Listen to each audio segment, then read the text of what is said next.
I know you love earning travel rewards and cash back, and that's why you're going to love Rakuten. With Rakuten, you can earn cash back on everything you need to book your dream trip, hotels, flights, rental cars, experiences, and more, while still booking through your favorite travel sites. And don't worry, cash back can be earned on top of earning the credit card points and the hotel and airline loyalty points that matter most to you, depending on how you make your booking. Plus, with Rakuten, you can also earn cash back on groceries and other purchases like electronics, pet supplies, and more.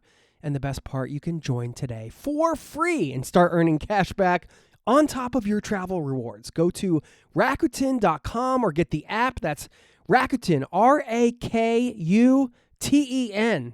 Rakuten, the most rewarding way to shop. This episode is brought to you by TaxAct. Don't do your taxes alone. Join TaxAct's National Admin Night. Admin nights are social gatherings for getting through your to-do list. So get ready for a night of fun, finding deductions, and filing taxes with TaxAct, where you can file your federal and state return for just $49 through April 8. Let's get together and get them over with. Visit taxact.com/admin-night for details. There's a capybara and meerkat cafe here. There's a dog cafe at cat cafe. I need to make time to go to this capybara cafe, though, because that's like a dream of mine. That sounds amazing. I have never heard of a capybara cafe.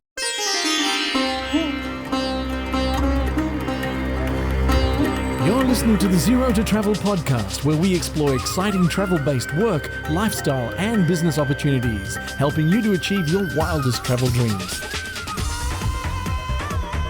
All right. Hello, and welcome to another episode of Remote Roundup, where each month you'll get a highly curated list of the latest and greatest from the world of remote work and long-term travel, including insanely helpful tools and resources, need-to-know trends, destinations worth spending time in, and plenty of insight into what it really means to live and work around the world. And of course, we try to do it with a dose of humor. I'm Caitlin, the associate producer of the Zero to Travel podcast, and a digital nomad for the last year and a half who loves to help people do life differently. Fun fact, I was actually detained at the Paris airport. What? What happened? What did you do, Caitlin?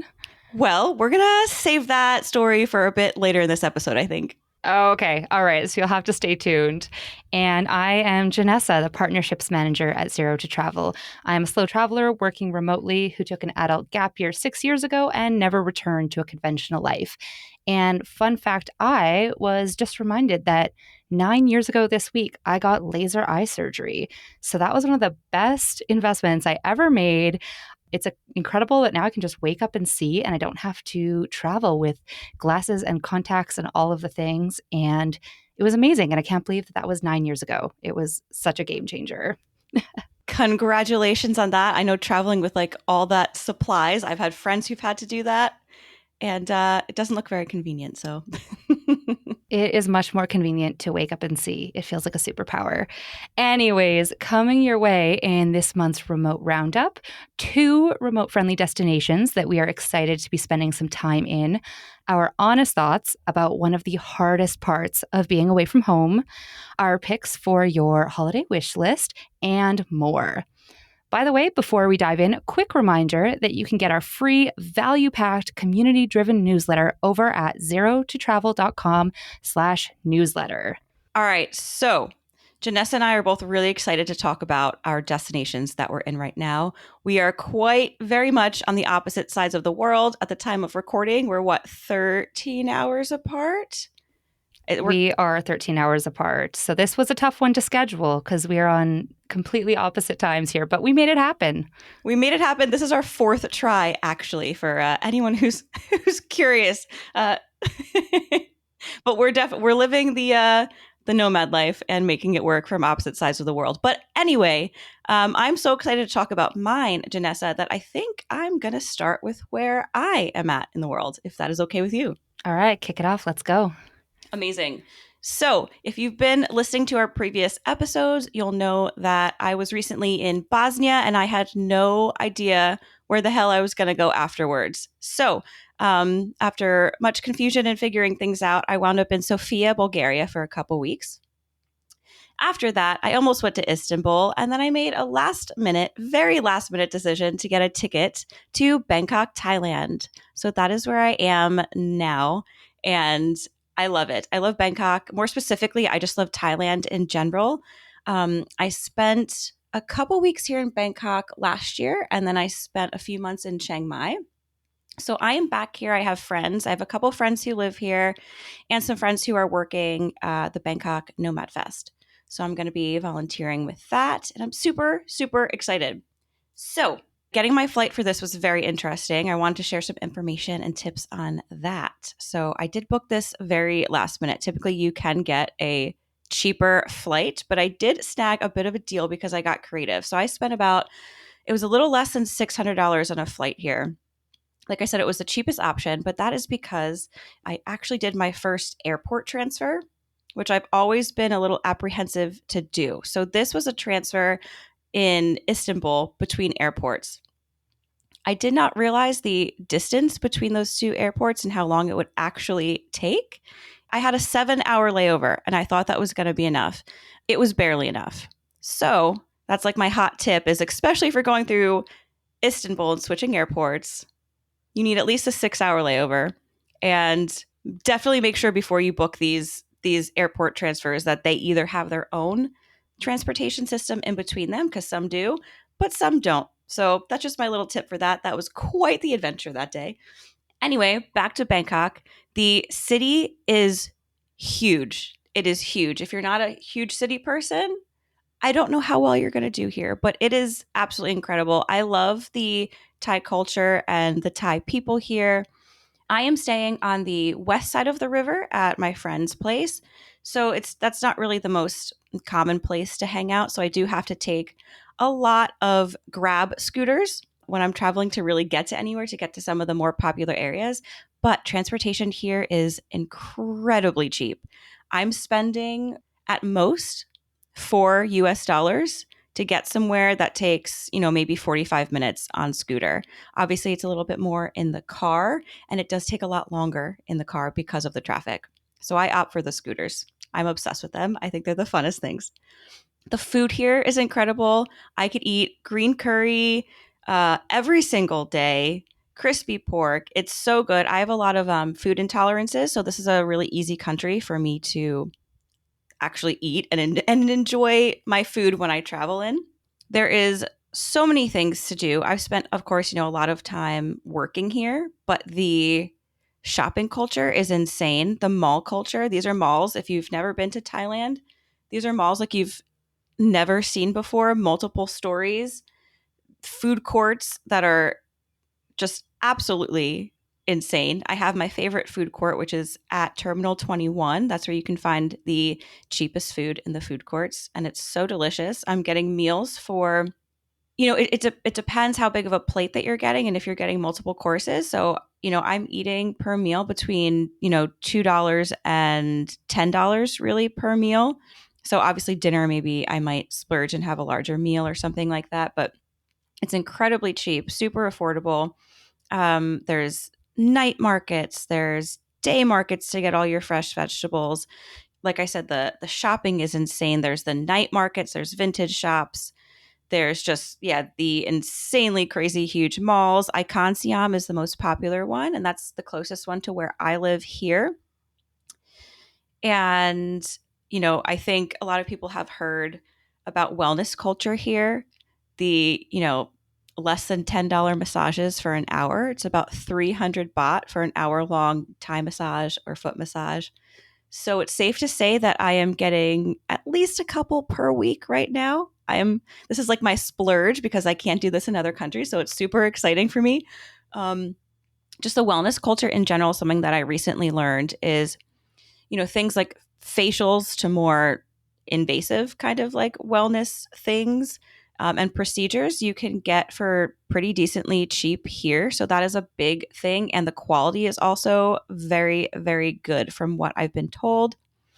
Yoga, Muay Thai, fitness classes, that is all here. So anything that you want to do is basically here in Bangkok. Might take you a little long to get there with the traffic, like I said, but there is so much. There's even a capybara cafe, which I have seen in places like Japan. But there's a capybara and meerkat cafe here. There's a dog cafe, a cat cafe. I need to make time to go to this capybara cafe, though, because that's like a dream of mine. So that's the one thing that is on my list that I need to do before I leave here. Other than that, as far as it being nomad friendly, absolutely. There is a huge cafe culture in a city like this.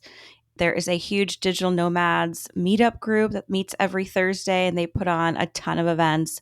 So if you come here, it will not be hard for you to, meet people or work at all. So overall, I love it. I could spend a lot more time here. I'm going to be here for 3 weeks.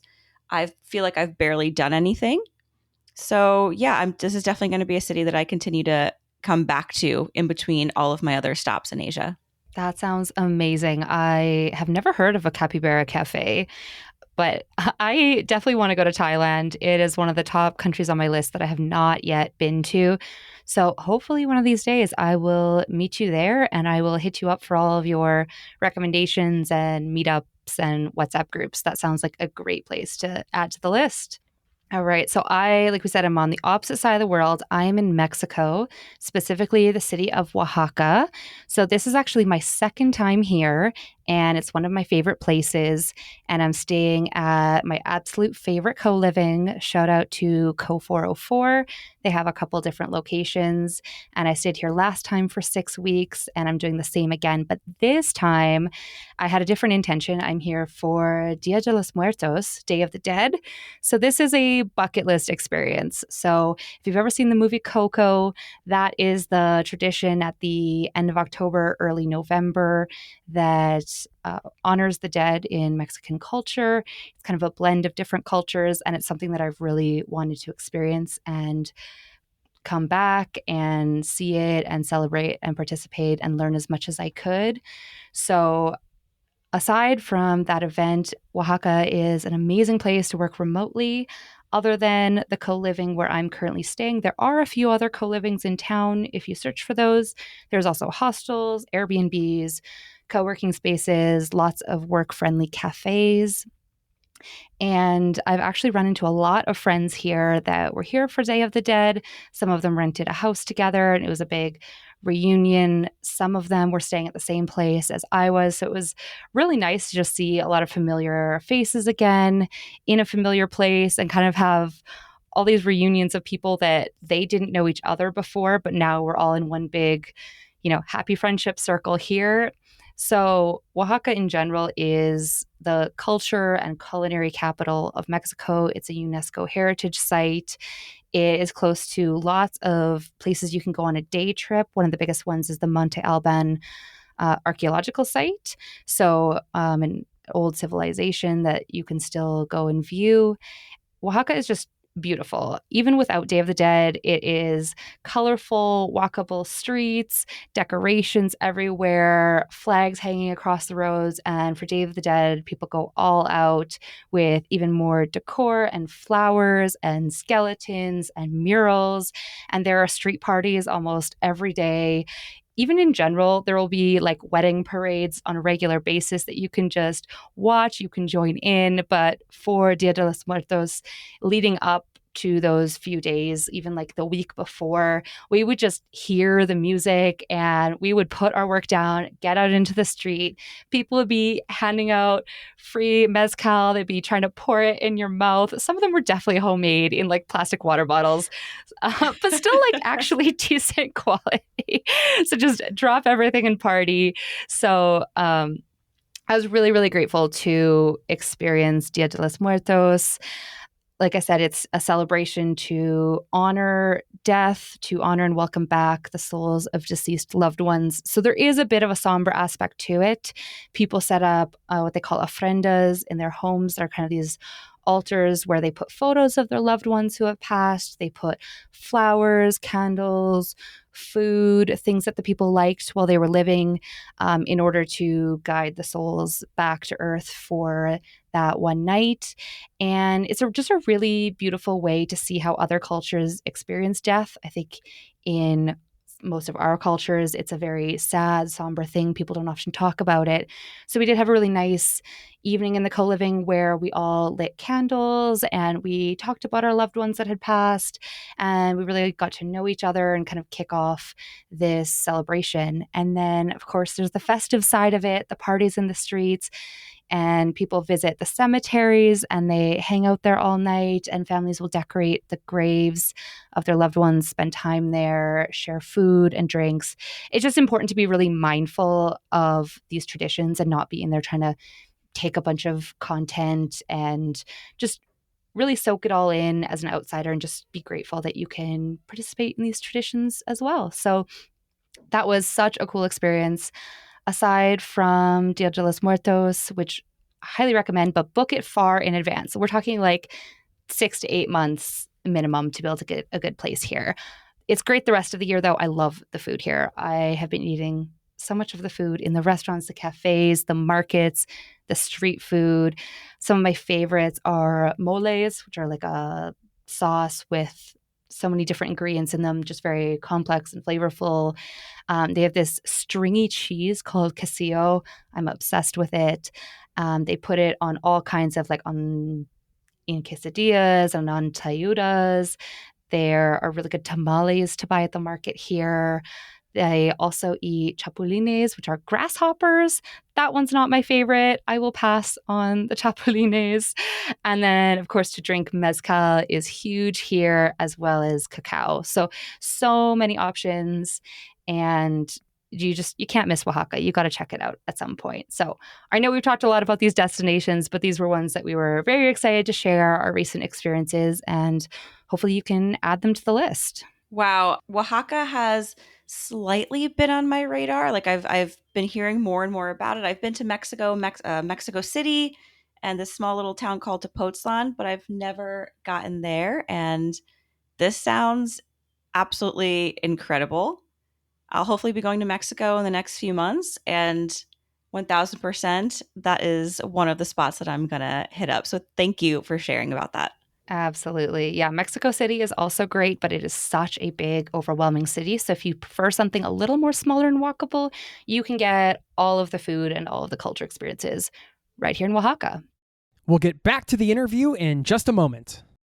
I know you love earning travel rewards and cash back, and that's why you're going to love Rakuten. With Rakuten, you can earn cash back on everything you need to book your dream trip, hotels, flights, rental cars, experiences, and more, while still booking through your favorite travel sites. And don't worry, cash back can be earned on top of earning the credit card points and the hotel and airline loyalty points that matter most to you, depending on how you make your booking. Plus, with Rakuten, you can also earn cash back on groceries and other purchases like electronics, pet supplies, and more.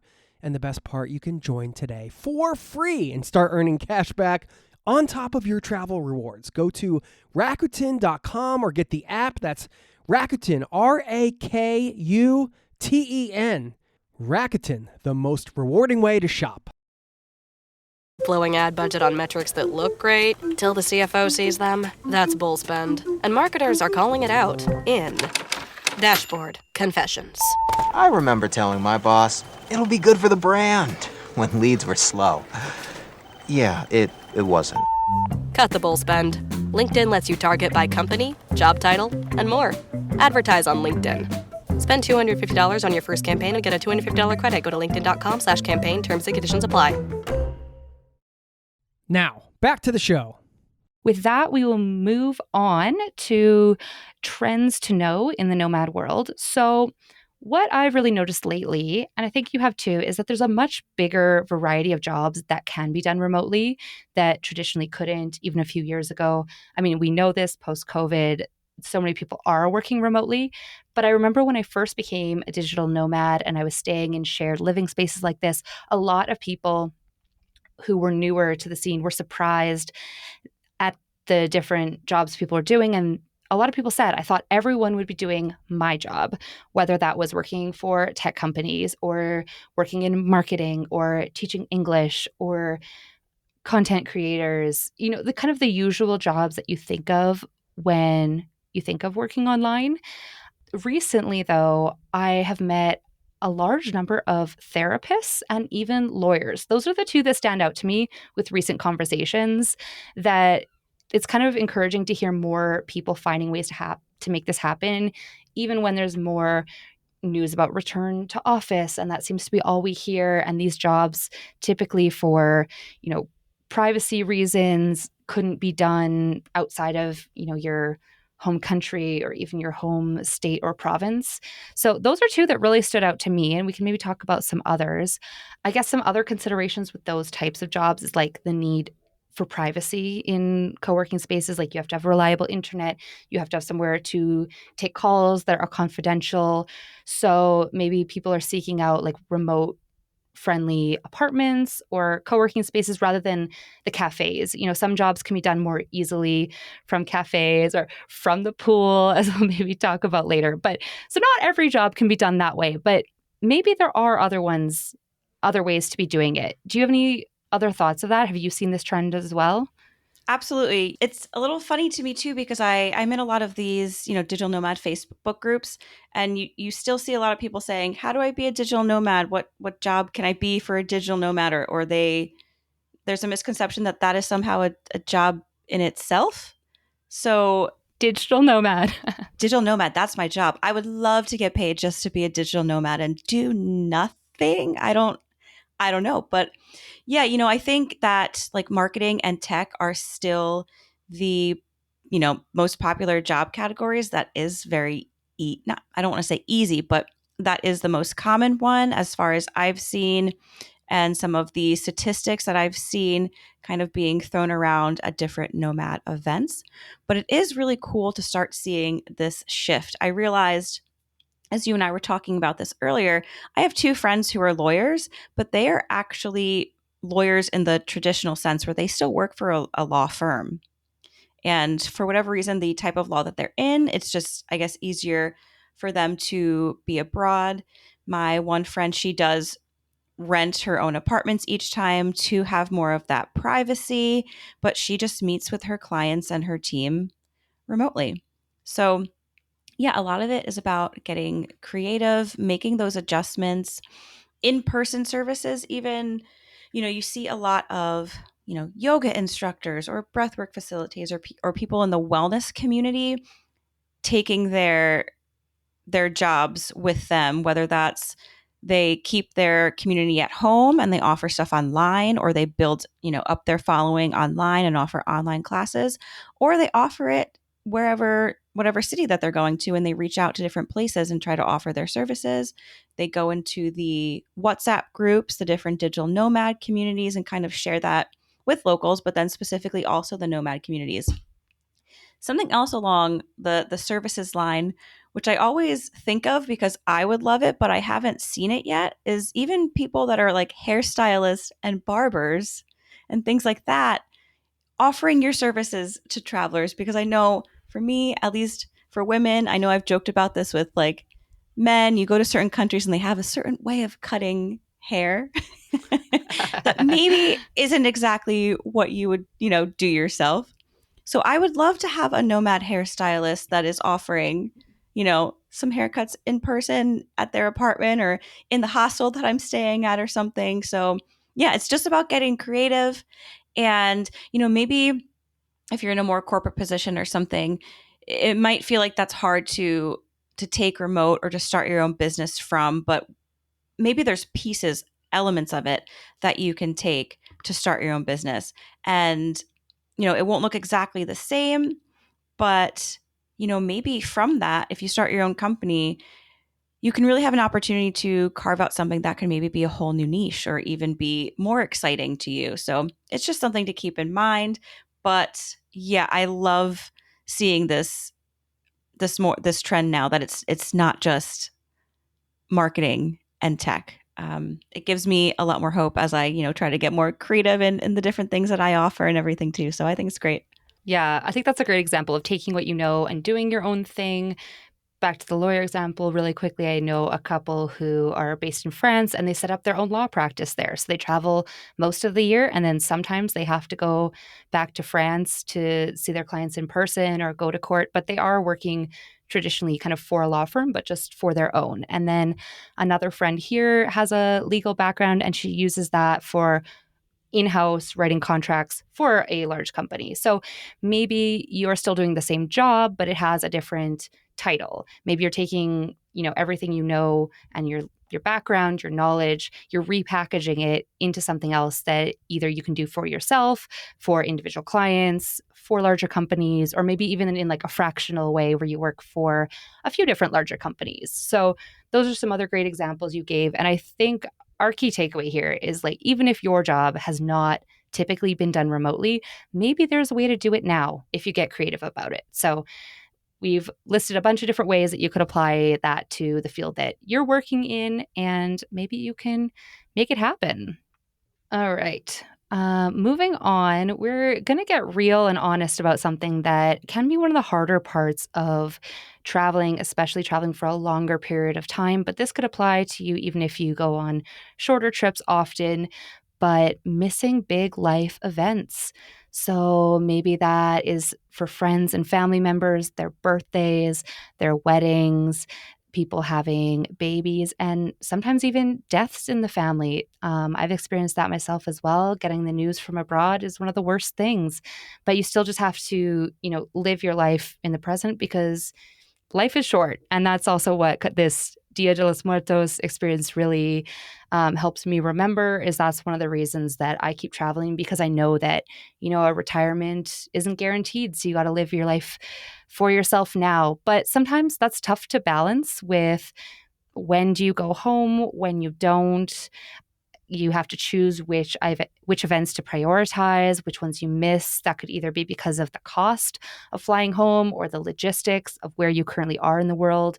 So yeah, it can be really tough that when you remember life at home goes on without you. And sometimes it feels like you come home after a long period of time and nothing has changed. No one has new news. Friends and family are just living the same life as you are. Well, you've had all these crazy experiences. You feel like a brand new person. But sometimes it's completely the opposite, where all of these things have happened, all these traditional milestones. People have had kids. These kids are growing up quickly and they don't even know who you are. It's hard to even be that role in their life. So I don't know. It's definitely something that I think about, and it can be tough. It doesn't mean it's not worth it, but you really do have to make hard choices sometimes. What do you think? Yeah, and I think it was in our last episode that we talked a bit about the sacrifices that you make when you travel, and this is definitely one of them. And it's something that has been coming up a lot, actually, for myself and for people around me. I just met up with a childhood friend here in Bangkok that I never would have met up with unless he was a traveler. So that was really nice, and also kind of just the digital nomad life is such a cool thing to reconnect us over. But one of the things that we talked about, actually, we have a mutual friend who I lost touch with many years ago, but my friend group there and him were all very close, and he recently just passed of pancreatic cancer. And one of the things that my friend brought up was that I believe he was traveling before they knew that that he was going to not make it through it. So he came home from traveling, and he had this thought when our friend did pass of, maybe I should stop traveling in case this happens again, because I don't want to miss out on something like this, which is a very big reality for people when you're dealing with people that you know who are sick, or aging parents is also, the reality of things. And that kind of goes into a bit with what I've been thinking about. You're talking about major life events, but there's also things like, major holidays too. It's no big deal to my family if I miss Thanksgiving, if I miss a birthday, as long as I, video call them that day. But things like, for me, we celebrate Christmas in my family. So I'm struggling right now with, do I go home and see them, or do I stay here in Asia because it's not the most convenient thing to go home here from Asia? Both for cost. I think flights are about $800, $900 right now because I also don't book things so far in advance. But also, yeah, logistics. And if I go home, not sure how long I'm actually going to stay there. So there's a lot of different things to, weigh, figuring out what makes sense the most on my, quote unquote flight path. And maybe if coming home in January instead makes more sense. But now I might have some things going on in January. So I just don't know. And, you said about things with kids growing up. It's been hard for me to build that relationship as an aunt to my niece. I have siblings that I want to get closer to. And, like I said, it's even crossed my mind too that my parents are getting older. They're not that old, but they act like they're that old. And yeah, it can definitely be upsetting when you miss these things that you wanted to celebrate or experience at home. But then on a different note with these things, sometimes you might actually, feel a bit of a pressure to go home for these life events. So this is a conversation that I've been having with my friend and my roommate that I'm staying with here, is that it's important to ask yourself, am I going home for me, or am I going home for them? Am I going home because I genuinely want to spend time with my family, with my friends, and celebrate whatever it is with these people?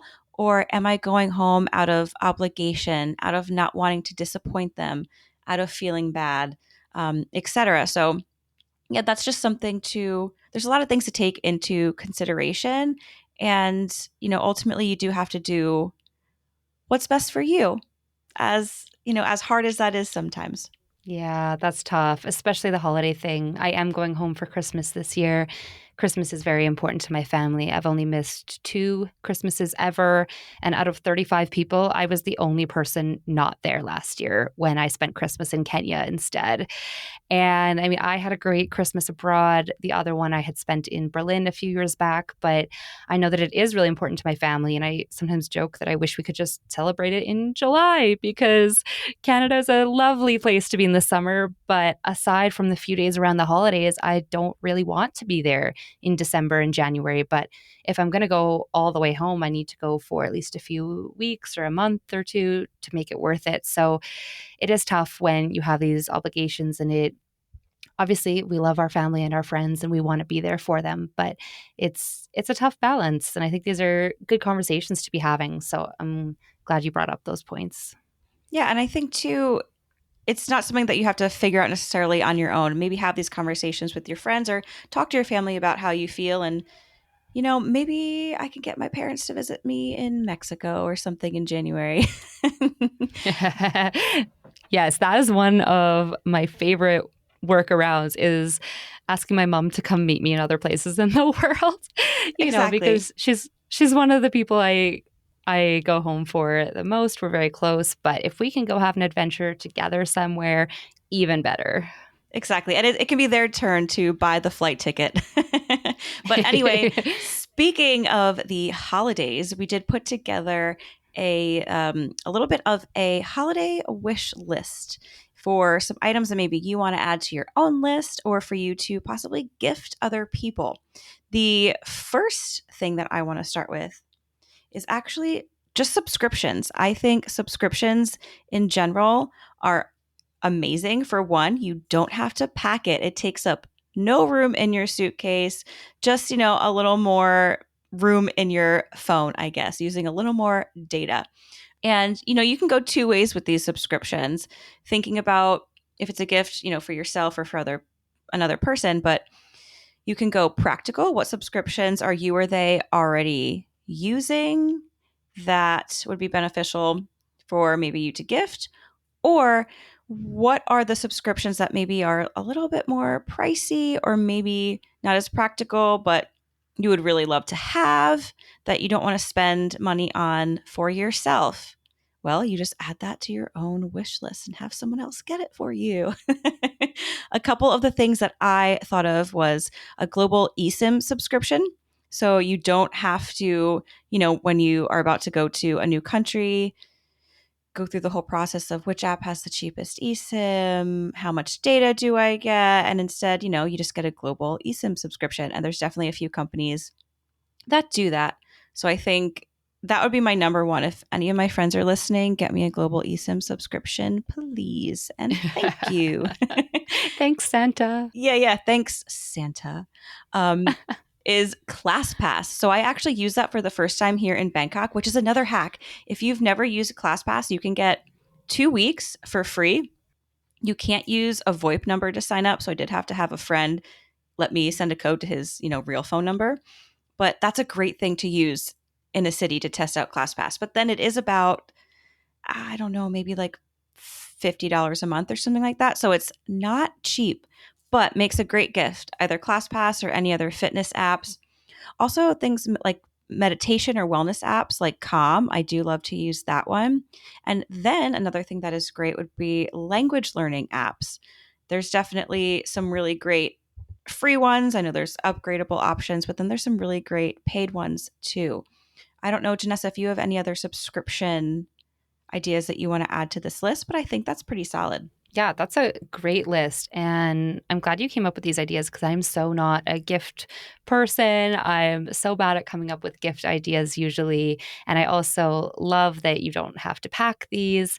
I think a lot of gifts for travelers can be like physical things, which we'll get to some of those as well. But it's great to not have that pressure to have to pack it. So I think those are awesome ways to either wish for yourself or to give other people kind of the gift of things they may not buy themselves.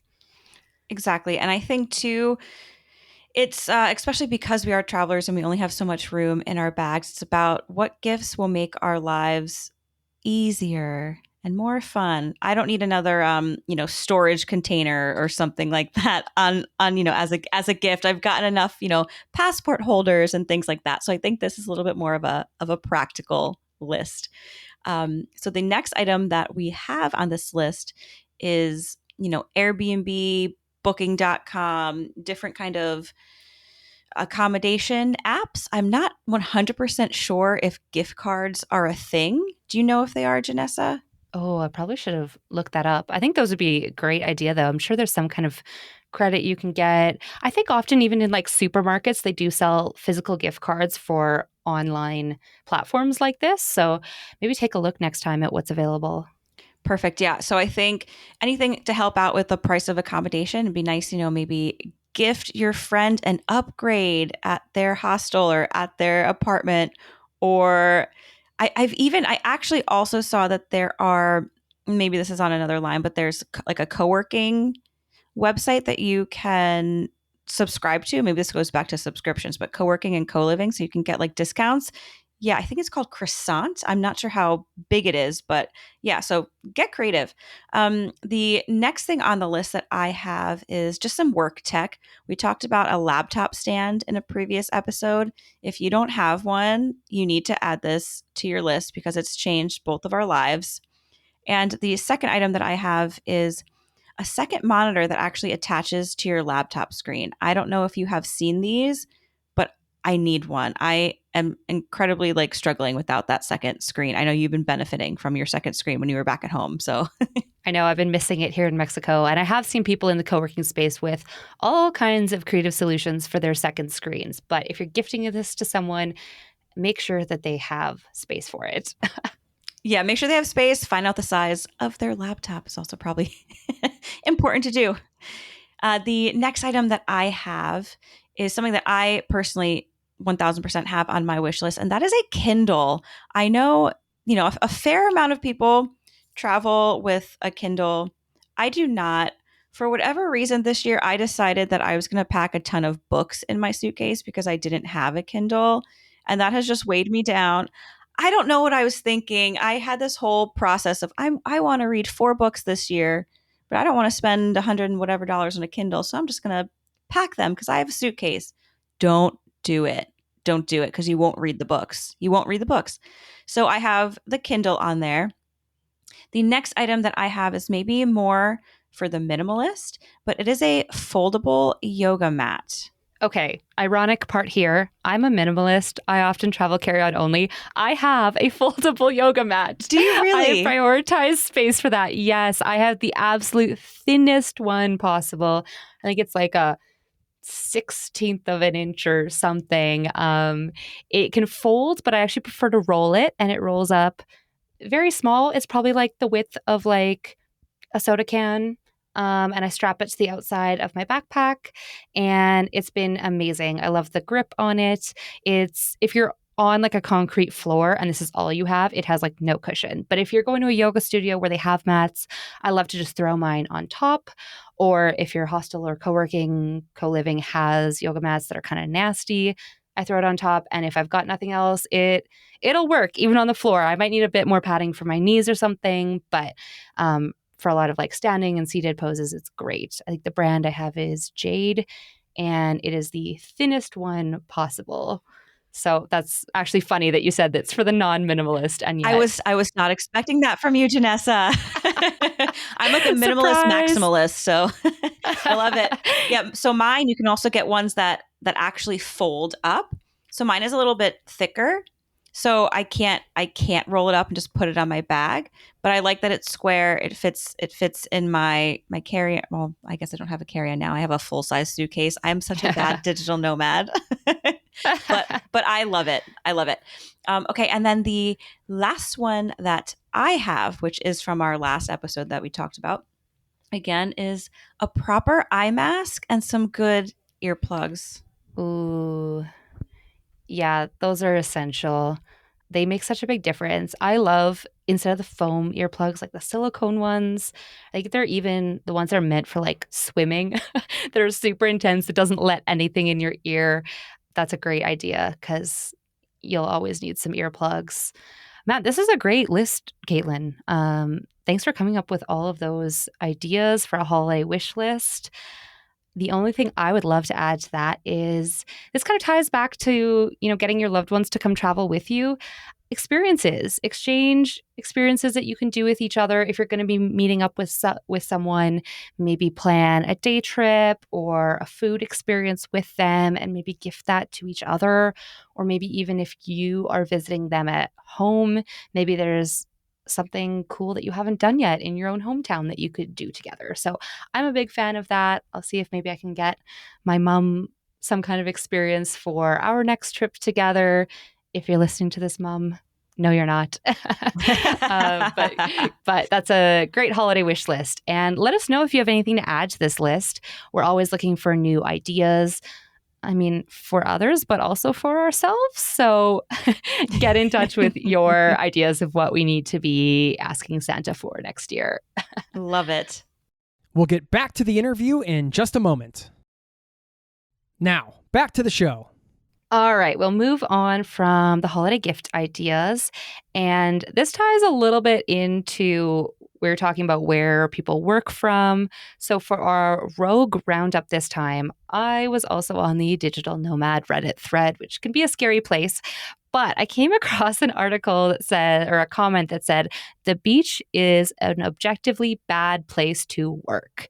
And it went on to describe how every article about working as a digital nomad uses that cliche laptop on the beach photo, to maybe convince you that you are on vacation and working at the same time. It's this luxurious lifestyle, easy and chill.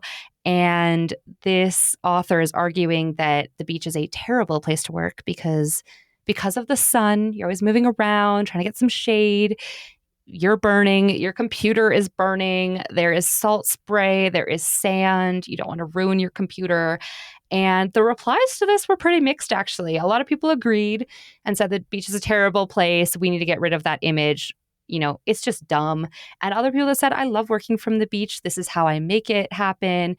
Or maybe I do it for this long every day. I choose beach destinations. So I don't know. I kind of think working from the beach is bad. I don't know. Are you team laptop at the beach or no? Hell no. For one, yeah, my laptop would 1000% overheat. My screen is cracked. So if I get any sand in it, we're done. Oof. We're absolutely done. And there's no plugs. So, Right. you're at max. I mean, I don't think I could stand working on the beach for 3 hours, but my laptop won't even hold a charge. So for me personally, absolutely not. I would be miserable. As digital nomads, a lot of us, we're trying to, I guess, create this different stereotype for ourselves because this is a stereotype, right? And some people don't, I think, take the digital nomad movement very seriously, possibly because this is what has been like marketed as what we do, and it's not a real job. You're on the beach, blah blah blah. But at the same time, I see so many people in their marketing still going and taking photos at the beach. I wonder if people who are trying to sell this digital nomad lifestyle, they're selling a course on how to become a digital nomad. If they go to the beach, put out their laptop, take a photo, and then go home to work. Oh, Because 1,000%. who just 1,000%. works there? And you definitely saw this, I think, more at the beginning of the digital nomad movement. I'm pretty sure this is something maybe a lot of us have heard of Location Indie that we were a part of. I'm sure that they used to do this way back in the day, but it's still being used. And it's funny. I think now I'm seeing tons of AI generated digital nomad images that both digital nomads are using. But I'm pretty sure at one point I almost started a nomad festival. And so I was trying to just get a generated image to just put up on the landing page. So, digital nomad couple, I typed in. And what do you think it did? It generated digital nomads on the beach with their laptops.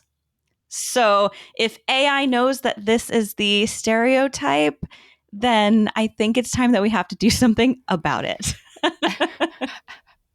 That's funny. Yeah, I guess that stereotype is sticking around. But yeah, I don't know many people who do work from the beach, but maybe we're just trying to take ourselves too seriously. I don't know. But your poor computer. I've worked from a pool a little bit. I was desperately trying to keep up my tan in Namibia, and we had a lovely pool at the co-working space.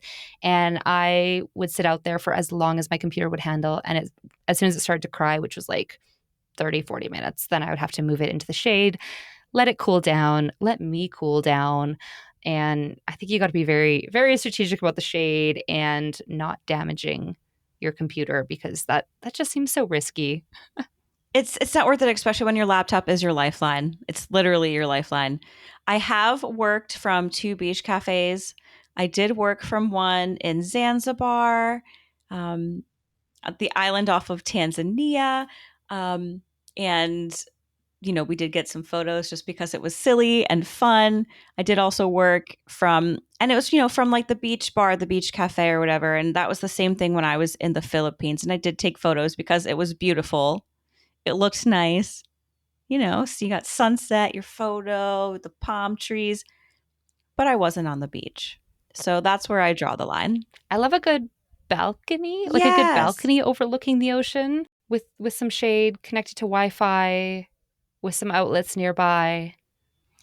Exactly. Yeah. Exactly. So I would love to hear from listeners if you want to reach out to us either via email or our Instagram page. I just want to get your opinions on this because I'm genuinely curious because I didn't expect that Reddit thread to be so divided. I know. So many people defending the laptop on the beach. Maybe we'll have to make a poll over on Instagram. I think that would be a great idea. Anyway, so Right. I don't know about anyone else, but some of my favorite travel stories to share are actually the ones that come out of my complete travel fails. The moments that were absolutely awful, maybe a little traumatizing in the moment, but somehow they're hilarious now. I think they just make for the best stories. So we're both going to share one today with you. I did hint about mine at the top of this episode, but I'm going to have Janessa go first on this one. All right. So putting me on the spot here because travel I am. fails. I think we are very different types of travelers. We established that in our last episode. Go and listen to that one if you haven't heard where we disagree and where we have our differences. So I'm a very type A traveler. I check and double check everything. I am making sure I can touch my passport. I have a backup plan. So I wish I had more good stories for this, but at one point when I was based in Berlin, a friend and I decided we wanted to go on a vacation and drink some wine somewhere in Europe. So I just randomly picked Montepulciano in Italy. I knew nothing about it except for the fact that I had wine from there and I liked it. So we book our tickets to Rome, we fly there, we explore a little bit, and then we get on a train that we thought was going to Montepulciano. And after this train ride, we're about to get off and we're looking at how close we are to our accommodation, how we might need to get there, if we can walk or take a taxi. And I realize we are absolutely nowhere close to the town. So there is a town called Montepulciano and a train station called Montepulciano. And they were a good 40 minutes apart from each other. And so we actually had to stay on one more stop to get closer and connect with a bus. So luckily we realized this in time. We didn't get off where we were supposed to. We stayed on one more stop. And I was like, oh, the bus station should be close to the train station, right? No, this was a village. There was no station of any kind. We get off a train. There's absolutely nothing. We follow Google Maps to where this bus is supposed to be. The one little signpost was not matching what Google Maps said. It looked like there was supposed to be one more bus that day. This was probably only 4 or 5 p.m., but it was the last one of the day. We were like, how did we not look this up ahead of time? Hopefully we can get this bus. I think we're early enough for it. I hope what the map says is right, but it was super confusing and it was late. And we're like, okay, it's Italy. Fair enough. If it's more than 15 minutes late, then we'll start to panic. And so I still have a photo of my friend with her backpack, looking hopelessly up at this bus stop sign, willing a bus to show up. And there was no Uber around, no other way of getting to this town 40 minutes away. We're starting to look for cardboard to write a sign to hitchhike or something. Oh no. What are we supposed to do? Exactly 15 minutes late, the bus shows up and there's a language barrier with the driver. We're trying to ask him if we can get there. He cobbles together different tickets because he didn't have enough of the same type for both of us. And we were just glued to our Google Maps, making sure we're still going in the right direction. So in the end, we did get there, but always look that up if you are going to the right place, that you're not stranded in the middle of nowhere. Now it's funny. I love this photo that I still have of my friend of that moment. So that's one of my travel fails that ended up being fine. We got to this town and then we were able to have some nice wine. And I guess a little bonus travel fail 0.5 extra was we rented some bikes the next day to bike around to all these wineries. And they said, do you want e-bikes? And we're like, no, we cycle all the time. We're really fit. Are you sure you don't want e-bikes? And we still said no. And the next day, as we're pushing these bikes up the hill, going 10 more kilometers till our next glass of wine, we were like, we probably should have gotten the e-bikes. So again, do some research and look it up so you can avoid these problems. But I am so curious to hear how you got detained.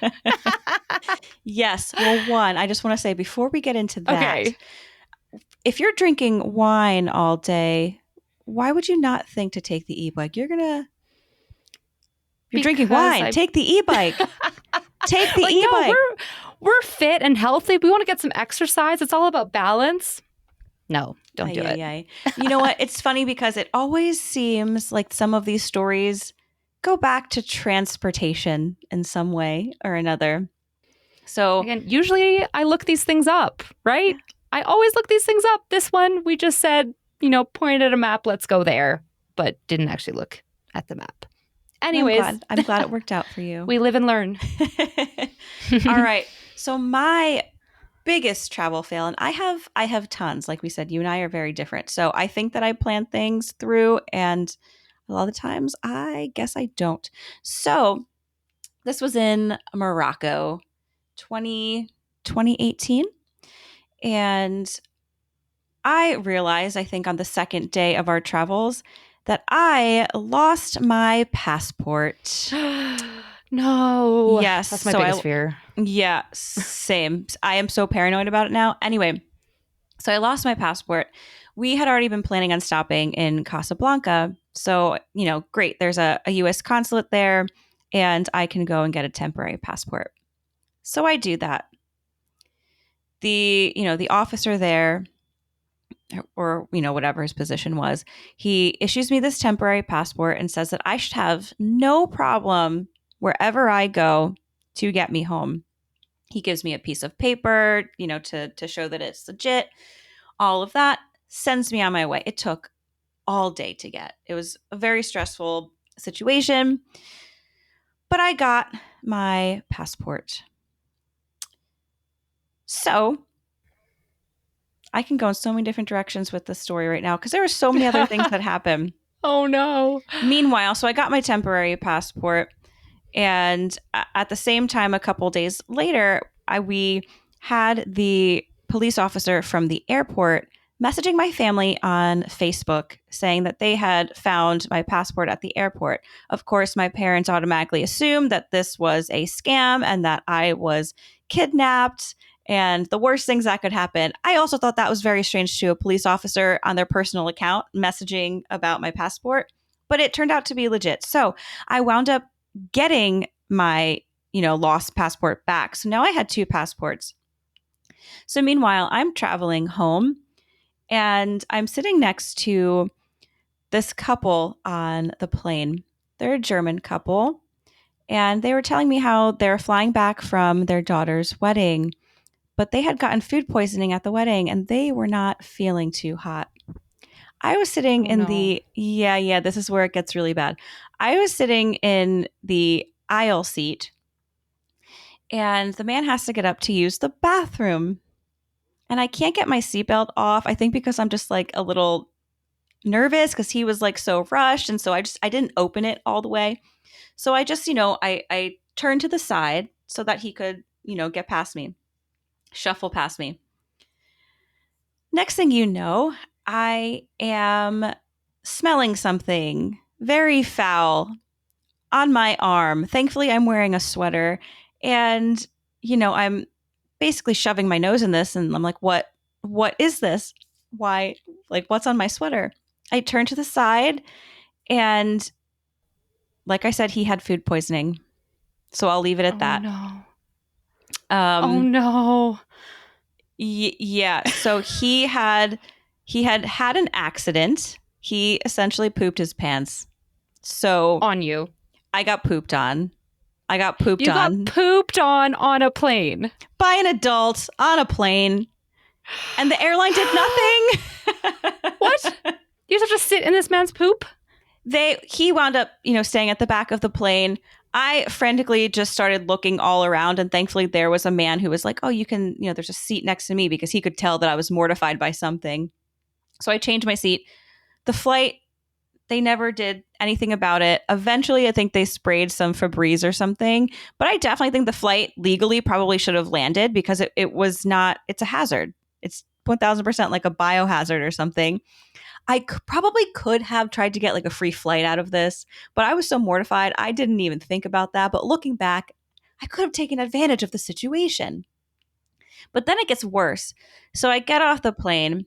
I throw out my absolute favorite sweater, comfiest sweater. I throw it out in the trash bin. So I went from Morocco to Paris. I landed in Paris. I go up to passport control. I show them my temporary passport. And they say, we don't accept those passports here. And I said, what do you mean? I was told that it would get me through. I have this letter. Look at that. And then I said, oh, well, I have my lost passport. I have two passports now with my face on it. I'm legit. I'm a real person. Let me through. And they said, well, no, because now that one has been reported as lost. So that's not valid at all. And neither is your temporary passport. We can send you back to Morocco. And I said, that is the last place that I want to go. My experience there personally wasn't very enjoyable. And then I got pooped on. So you can imagine my state of mind when that happened. I was crying like a little baby. Eventually, after talking with the manager for like what felt like hours, they decided that the main problem was because I had a connection in Iceland to then get back to JFK, which is the biggest airport in New York. So they said, if you buy a direct flight back to the United States right now, we will let you through. So $3,000 later,